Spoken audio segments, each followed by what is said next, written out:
ফেব্রুয়ারিতে যদি নির্বাচন না হয়, সেটা যদি পিছিয়েও যায়, তারপরও গণভোটটা আগে দিয়ে দিতে হবে। মানে নির্বাচনের চাইতে গণভোট বেশি গুরুত্বপূর্ণ। বাঁশের চেয়ে কঞ্চি বড়, সূর্যের চেয়ে বালি গরম। জনাব তাহের জামায়াতে ইসলামীর নায়েবে আমির এই ধরনের একটা মন্তব্য করেছেন। মানে বাংলাদেশের জন্য তার ভাষ্যমতে একটা জাতীয় নির্বাচনের মাধ্যমে একটা গণতান্ত্রিক সরকারের চাইতে সংস্কার করার জন্য গণভোটটা অনেক বেশি গুরুত্বপূর্ণ। যদিও গণভোটের যে প্যাটার্ন, যে ঢঙে এটাকে প্রপোজ করা হয়েছে, গণভোট ইটসেলফ একটা সংশয়ে পড়েছে। আমি জানি না সরকার নোট অফ ডিসেন্ট ছাড়া গণভোট দেবে কি না।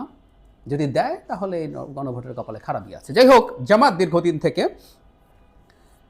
নভেম্বরে গণভোটের দাবি করছে এবং এখন আরেক উদ্ভট দাবি, মানে জামাতের সর্বোচ্চ নেতারা একের পর এক উদ্ভট দাবি করছিলেন। জনাব তাহেরি কয়েকদিন আগে, আমাদের নিশ্চয়ই মনে আছে, তিনি বলেছিলেন প্রধান উপদেষ্টাকে ঘোষণা দিতে হবে নির্বাচন যদি ঠিকঠাক মতো না হয় তিনি সেই নির্বাচন বাতিল করে নতুন নির্বাচন দেবেন। বলেছিলাম প্রধান উপদেষ্টার একটা সেন্টারের নির্বাচন বাতিল করার ক্ষমতা নাই। চেক করে দেখতে পারেন। এই ক্ষমতা নতুন করে যদি দিতে চান আইন টাইন বানিয়ে, সেটাও সংবিধানের সাথে সাংঘর্ষিক হবে। এই বেসিক আন্ডারস্ট্যান্ডিং ছাড়াই এই ধরনের রেটারিক বলে যাচ্ছেন। যাই হোক, একটা প্রতিনিধি দল এসেছিল, তাদের সাথে বসার পর যে ব্রিফিং করেছেন জনাব তাহের, সেখানে তিনি বলছেন কোনো কারণে যদি জাতীয় নির্বাচন সঠিক সময়ে নাও হতে পারে, আমরা আশা করি সঠিক সময় ইনশাল্লাহ হবে। তখনও তো জুলাই সনদ তো আমাদের পাশ করতে হবে, মানে নির্বাচনটা সঠিক সময় হবে এটা বলছেন, কিন্তু যদি নাও হতে পারে। জুলাই সনদ তো একটা সংস্কারও, সুতরাং দুটোকে একসঙ্গে জুড়ে দেয়া এটা আমরা কোনোভাবে সঠিক মনে করি না, এবং এটা জুলাই সনদকে অনিশ্চয়তার দিকে নিয়ে যেতে পারে। জাতীয় নির্বাচন ঠিক সময় না হলেও গণভোট আগে হতে হবে বলে মন্তব্য করেন তিনি বলেন একই দিনে জাতীয় নির্বাচন ও গণভোট হওয়া উচিত নয়, অনবরত বিলম্বে গণভোটের তারিখ ঘোষণা করতে হবে। তার মানে জামায়াতের কি কোথাও জানা আছে বা এরকম কোনো একটা প্রসেসের সাথে তারা জড়িয়ে আছে যে জাতীয় নির্বাচনটা ফেব্রুয়ারিতে হবে না, এটাকে ভণ্ডুল করা হবে, তাই গণভোটটা আগে করে নেই। একই দিনে গণভোট এবং জাতীয় নির্বাচন যদি হয়, তাহলে যদি জাতীয় নির্বাচন ভণ্ডুল করতে যায়, সেক্ষেত্রে তাদের কাঙ্ক্ষিত গণভোট হলো না।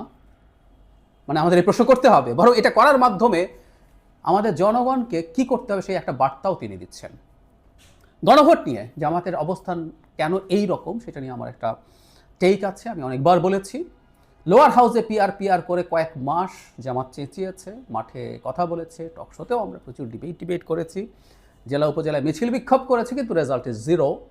বলেছিলাম যে বিরাট ট্র্যাকশন পেয়ে আলোচনার বিষয় হয়ে জামাত ওভারপ্লে করে ফেলেছে। এখন তো জামাত ইজ ডিফিটেড। পেরেছে কি লোয়ার হাউসে আনতে? কাকুতি মিনতি করেছিলেন একবার যে না, অন্তত এই নির্বাচনটা হোক, পরে না হলেও চলবে। লাভ হয়নি। সুতরাং এই ডিফিটেড জামাতকে একটা জয় নিয়ে যেতে হবে, কারণ তারা তো এখন বিরাট রাজনৈতিক দল, তারা নির্বাচন জিতে যেতে পারে বলে তাদের এক ধরনের পারসেপশন তারা দেখানোর চেষ্টা করেন।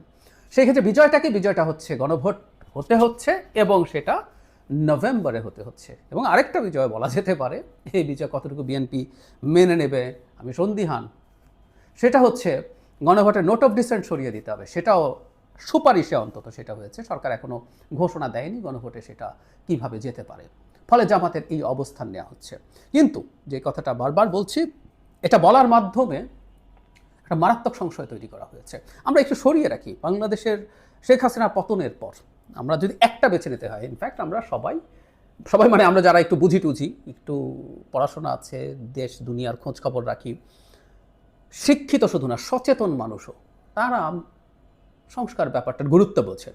এই সংস্কারের গুরুত্ব দেশের আপামর জনসাধারণের মেজর অংশ বোঝে না, এবং যারা দাবি করে তারাও বোঝেন কিনা জানি না। জামাতে ইসলামী বলছেন পিআর হলে নাকি মনোনয়ন বাণিজ্য বন্ধ হবে। ব্যাখ্যা করছি না, অনেকবার ব্যাখ্যা করেছি। মনোনয়ন বাণিজ্য এখন যা আছে তার কয়েক গুণ হবে। আমি জামাতের লোকজনকে সামনে বসে চ্যালেঞ্জ করে দেখেছি, তারা এটা জবাব দিতে পারেনি। তো ওনারাও বোঝেন কিনা আমি আসলে সেটাই সন্দিহান। একটা আওয়াজ দিতে হয়, তাই আওয়াজ দিচ্ছেন। যাই হোক, সংস্কার এবং নির্বাচন দুটোই একটা শ্রেণী চেয়েছে, বিশেষ করে যাদের সোশ্যাল ক্যাপিটাল আছে, সিভিল সোসাইটি চেয়েছে, এডুকেটেড কনশাস সিটিজেনরা চেয়েছে, এটা ফ্যাক্ট। কিন্তু আমাদেরকে যদি বেছে নিতে হয় একটা, আমি বলছি না বেছে নিতে হবে, কিন্তু আমি যদি একটা বেছে নিতে হয় যে বাংলাদেশে সংস্কার ছাড়া একটা নির্বাচন হবে, আমাদের যেভাবে নির্বাচন হতো তার মাধ্যমে একটা গণতান্ত্রিক সরকার গঠিত হবে, এটা একটা অপশন। আরেকটা হচ্ছে সংস্কার হবে কিন্তু নির্বাচন আনসার্টেন হয়ে যাবে, সংস্কারে গণভোট পাস হয়ে যাবে, তারপর নির্বাচন আনসার্টেন হয়ে যাবে। কোনটা মানুষ নেবে? মানে কেউ যদি মনে করে আগে সংস্কারের এটা করতে হবে, এটার মধ্যে মতলববাজি আছে। একটা স্টেটের মানে গণতান্ত্রিক ব্যবস্থার প্রধানতম কথাটা হচ্ছে একটা গ্রহণযোগ্য অংশগ্রহণমূলক নির্বাচন। এর নিয়ে কোনো অন্যথা নাই। এই সংস্কারগুলো ছাড়া তো আমরা গণতান্ত্রিক ব্যবস্থায় মোটামুটি কিছুদিন চলেছিলাম। এমনকি দীর্ঘদিন গণতান্ত্রিক ব্যবস্থায় চলছে ভারতেও আমাদের প্রস্তাবিত অনেক সংস্কার ভারতের কনস্টিটিউশন বা আইনের মধ্যে নাই। ওরা কি চলতে পারছে না? অন্য আলাপ আরেকদিন করব, সবসময় করি, আবারও করব। সংস্কার করে ফেললেই বিরাট গণতান্ত্রিক দেশ হয়ে যায়, এটা যারা মনে করেন, এটা রোল প্লে করে ফর শিওর, এটা করতেও হবে, ঠিক আছে, কিন্তু এটা করে ফেললেই সব কাজ শেষ, গণতন্ত্র নিশ্ছিদ্র হয়ে গেল, এটা যারা মনে করেন তাদের খুব কম ধারণা আছে কিভাবে ডেমোক্রেটিক সিস্টেম বা প্রসেস কাজ করে। যাই হোক, তো প্রধান কাজ হচ্ছে আসলে একটা নির্বাচন হওয়া, একটা বেছে নিতে হলে, কিন্তু সেটা করছেন না। সংস্কার হলো, নির্বাচন পিছিয়ে দিলাম, এরপর এই সরকারে খেয়ে আসলো, ডক্টর ইউনূস থাকলেন না, আরেকটা সরকার হলো, আরেকটা অন্তর্বর্তী সরকার দাঁড়ালো, সেটার কোনো সীমা পরিসীমা নেই, আরেকটা ১/১১ ঘটলো, বা সরাসরি মিলিটারি ইন্টারভেনশন হলো, একটা গৃহযুদ্ধ শুরু হয়ে গেল, আমরা তখন সংস্কার ধুয়ে পানি খাবো। এই রকম স্টুপিড আইডিয়া আমাদের সামনে আনা হচ্ছে জামায়াতের পক্ষ থেকে। যেহেতু তারা নভেম্বরে গণভোট করতে, এবং ওই যে বলছি লোয়ার হাউসের পিয়ারের মতো ওভারপ্লে করছেন, ওভারপ্লে করতে করতে যেটা হয়, ফিরে আসা যায় না। আমি একটা মেটাফোর দিচ্ছিলাম, ছোটোবেলায় যখন কাঁদতে শুরু করতাম, কান্না থামানো ইজ রিস্কি, প্রবলেম্যাটিক। দুঃখ শেষ হয়ে গেছে কিন্তু এখন লজ্জা লাগছে কান্না থামাতে। জামাতও এই ইস্যুটা নিয়ে ওভারপ্লে করছে আমি মনে করি। এখন এটাকে ধরে যদি তারা খুব শক্ত অবস্থান নেন, নির্বাচনকে সংশয়ে ফেলার চেষ্টা, এবং তার বক্তব্যের মধ্যে ইঙ্গিত আছে, এবং আমি মনে করি নভেম্বরে গণভোট করার কোনো রকম কোনো অপশান রাখা উচিত হবে না, কারণ জামাতের নায়েবে আমিরের বক্তব্যে আমরা সিরিয়াস ষড়যন্ত্রের গন্ধ পাচ্ছি, নির্বাচন না হলে জামাতের তো বিরাট ক্ষমতা নিয়ে আছে, এই সরকারে বিএনপিরও প্রভাব আছে, এনসিপির আছে, জামাতেরও আছে। ইকুয়ালও যদি ধরি, যদিও জামাতের প্রভাব তার চেয়ে বেশি বলেই অনেকে বলেন, ইকুয়াল ধরলেও 33% প্রভাব, সরকার আসার পর 1%ও থাকবে না, কারণ সরকার বিএনপির হবে, জামাত কিছু বেশি সিট পেতেই পারে, সরকার তার গঠন করছে না।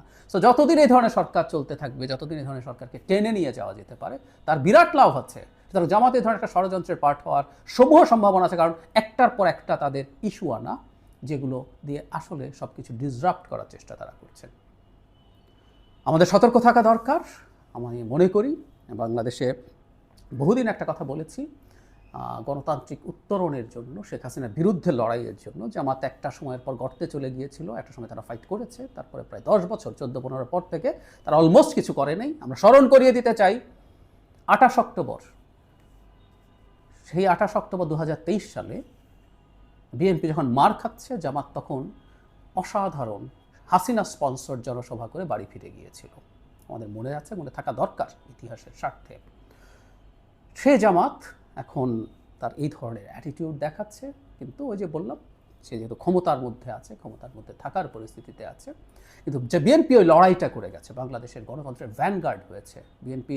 5 আগস্ট পরবর্তী সময়ে তার কর্মীরা, নেতারা অনেকে নানান রকম অনিয়মের সাথে জড়িয়েছেন, কোনো সন্দেহ নাই, কিন্তু এটা বাংলাদেশের মূল সংকট না। বাংলাদেশের মূল সংকট বাংলাদেশ একটা গণতান্ত্রিক নির্বাচনের মাধ্যমে গণতান্ত্রিক সরকার প্রতিষ্ঠিত হবে কিনা, সেটা মেজর প্রবলেম। এটা আমাদেরকে সিরিয়াসলি মনে রাখতে হবে।